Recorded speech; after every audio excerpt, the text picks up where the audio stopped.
नमस्कार। आज हम बात करने वाले हैं साइंस और टेक्नोलॉजी के एक बहुत ही फैसिनेटिंग टॉपिक पर, सिंथेटिक चेतना। मतलब क्या हम सच में एल्गोरिदम और डेटा से एक सोचने समझने वाला, महसूस करने वाला दिमाग बना सकते हैं? चलिए इस कमाल की दुनिया में उतरते हैं। सबसे पहले एक बहुत ही बेसिक लेकिन उतना ही गहरा सवाल, क्या कोई कंप्यूटर कभी सच में महसूस कर सकता है? मतलब खुशी, दुख, प्यार, क्या एक मशीन ये सब असल में फील कर सकती है? यही सवाल है जो आज हमारी पूरी बातचीत का सेंटर पॉइंट है। तो आज हम क्या क्या देखने वाले हैं? पहले तो ये समझेंगे कि भाई ये सिंथेटिक चेतना है क्या। फिर देखेंगे कि इसे बनाने के लिए दो सबसे ज़रूरी चीज़ें क्या हैं, ढेर सारा डेटा और स्मार्ट एल्गोरिदम। इसके बाद इन दोनों को मिलाकर एक दिमाग का ब्लूप्रिंट कैसे बनता है वो जानेंगे। और आखिर में बात करेंगे उन मुश्किलों और बड़े सवालों की जो इस रास्ते में सामने आते हैं। चलिए, तो सबसे पहले बात करते हैं सिंथेटिक चेतना आखिर है क्या चीज़। देखिए, कुछ बनाने से पहले ये तो जानना पड़ेगा ना कि हम बनाना क्या चाह रहे हैं। अच्छा, इसको समझने के लिए ना सबसे पहले खुद की चेतना को देखते हैं। मतलब हमारी बायोलॉजिकल कॉन्शियसनेस, ये है क्या? ये है वो एहसास कि मैं हूं, हमारी फीलिंग्स, हमारे सेंसेशंस, सब कुछ। इसे ऐसे सोचिए जैसे हमारे दिमाग के अंदर एक मूवी चल रही है, नॉन स्टॉप, है ना? तो यही वो एक्सपीरियंस है जिसे हम शायद रेप्लिकेट करने की कोशिश कर रहे हैं। और अब देखते हैं सिंथेटिक चेतना को। ये बिल्कुल उल्टा है। ये एक man made non biological system है जिसे ऐसा बनाया गया है कि वो भी हमारी तरह अवेयरनेस, सब्जेक्टिव एक्सपीरियंस और खुद होने का एहसास दिखा सके। मतलब गोल ये है कि टेक्नोलॉजी का इस्तेमाल करके स्क्रैच से ये पूरा एक्सपीरियंस तैयार किया जाए। तो सवाल यह है कि एक आर्टिफिशियल माइंड बनाने की रेसिपी क्या है? चलिए पहले इंग्रेडिएंट से शुरू करते हैं, मैसिव डेटा। मतलब बहुत सारा डेटा। देखिए, हर दिमाग को, चाहे वो इंसान का हो या मशीन का, सीखने के लिए रॉ मटेरियल तो चाहिए ही। डेटा असल में है क्या? ये पूरी दुनिया का जमा किया हुआ एक्सपीरियंस और नॉलेज है। इसे ऐसे समझिए कि ये किसी की पूरी जिंदगी का डिजिटल वर्जन है। उसने जो देखा, सुना, किताबें पढ़ी, बातें की, सब कुछ। और यही वो फाउंडेशन है, वो नींव है जिस पर एक दिमाग खड़ा होता है। अब जरा इस स्केल को समझिए।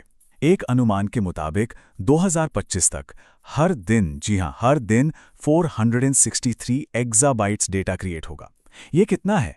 ये इतना है कि दुनिया की हर किताब के हर शब्द को 10 लाख बार स्टोर किया जा सकता है। तो सोचा जा सकता है कि एक आर्टिफिशियल माइंड बनाने के लिए हमारे पास कितना ज़्यादा रॉ मटेरियल अवेलेबल है। ठीक है, तो इंग्रेडिएंट तो हो गया। अब आते हैं रेसिपी पर। हमारा दूसरा इंग्रेडिएंट है स्मार्ट एल्गोरिदम्स। अगर डेटा कच्चा सामान है तो एल्गोरिदम्स वो इंस्ट्रक्शंस हैं, वो रेसिपी है जो सिस्टम को बताती है कि भाई इस सारे डेटा का करना क्या है। एल्गोरिदम सुनने में बड़ा टेक्निकल लगता है ना, पर ये बहुत सिंपल चीज़ है। इसे एक सैंडविच बनाने की तरह समझिए। क्या स्टेप्स हैं? 2 ब्रेड लो, अपनी पसंद की फिलिंग डालो, दोनों को एक साथ रखो। बस। ये क्या है? ये एक रिपीटेबल प्रोसेस है। कुछ इंस्ट्रक्शंस हैं एक गोल को पूरा करने के लिए। अब इसी सिंपल आइडिया को एआई की दुनिया में ले आते हैं। एआई में एल्गोरिथम्स जैसे कि न्यूरल नेटवर्क्स यही काम करते हैं। वो डेटा को प्रोसेस करते हैं, उसमें पैटर्न्स ढूंढते हैं, जैसे किसी फोटो में बिल्ली को पहचानना, और फिर उसके आधार पर डिसीजन लेते हैं। यही एल्गोरिथम सीखने और जैसे हम सोचना कहते हैं उस प्रोसेस का असली इंजन है। तो ठीक है, हमारे पास अब दोनों मेन इंग्रेडिएंट्स हैं, डेटा और एल्गोरिदम। तो अब सवाल यह है कि इन दोनों टुकड़ों को एक साथ जोड़कर एक सोचने वाला सिस्टम कैसे बनाया जाता है। चलिए इसके ब्लूप्रिंट को समझते हैं। तो एक बार फिर से देखें, डेटा है क्या, यानी नॉलेज, इंग्रेडिएंट्स, और एल्गोरिदम्स हैं कैसे, यानी प्रोसेस, रेसिपी। एक कॉन्शियस माइंड बनाने के लिए इन दोनों का रोल एकदम अलग है, पर दोनों ही इक्वली इंपॉर्टेंट है। तो थियरी में ये प्रोसेस कुछ ऐसा दिखता है। सबसे पहले सिस्टम में बहुत सारा डेटा फीड किया जाता है। फिर डीप लर्निंग जैसे एल्गोरिथम्स का इस्तेमाल करके पैटर्न्स ढूंढे जाते हैं। इसके बाद हमारे ब्रेन के स्ट्रक्चर की नकल करते हुए कॉम्प्लेक्स न्यूरल नेटवर्क्स बनाए जाते हैं। और सबसे ज़रूरी स्टेप, सिस्टम को खुद से सीखने और अडैप्ट करने के लिए छोड़ दिया जाता है। लेकिन ये ब्लूप्रिंट सुनने में जितना सीधा लगता है, असल में उतना है नहीं। एक फिनिश प्रोडक्ट से ये अभी मीलों दूर है। तो अब बात करते हैं उन बड़ी बड़ी मुश्किलों और सवालों की जो इस रास्ते में हमारे सामने खड़े हैं। और यहीं पे एंट्री होती है कॉन्शियसनेस की हार्ड प्रॉब्लम की। ये फिलॉसफी का एक बहुत फेमस चैलेंज है जो पूछता है, हमें सब्जेक्टिव एक्सपीरियंसेस क्यों होते हैं? मतलब ये सवाल नहीं है कि दिमाग क्या करता है, सवाल यह है कि कुछ भी करना कैसा महसूस होता है, और सच पूछे तो यही सबसे बड़ी पहेली है। और मुश्किलें यहीं खत्म नहीं होती। टेक्निकल लेवल पर देखें तो हम कॉन्शियसनेस को ऑब्जेक्टिवली मेजर कैसे करेंगे? कोई टेस्ट है इसका? फिर एथिकल सवाल हैं। अगर कोई एआई सच में कॉन्शियस हो गया तो उसके अधिकार क्या होंगे?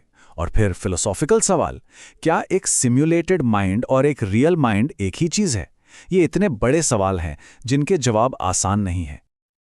आखिर में ये जो सिंथेटिक चेतना की खोज है ना, ये असल में खुद को ही समझने का एक सफ़र है। जब हम एक मशीन में दिमाग बनाने की कोशिश करते हैं तो हम असल में खुद से ही सवाल कर रहे होते हैं कि हमारा अपना दिमाग होने का मतलब क्या है। तो चलिए एक सवाल के साथ इस चर्चा को खत्म करते हैं। अगर कभी एक कॉन्शियस माइंड बनाने में हम कामयाब हो गए तो वो हमें हमारे अपने बारे में, हमारी अपनी चेतना के बारे में क्या सिखाएगा? ये एक ऐसा सवाल है जो इस पूरी जर्नी के मतलब को बहुत गहरा बना देता है।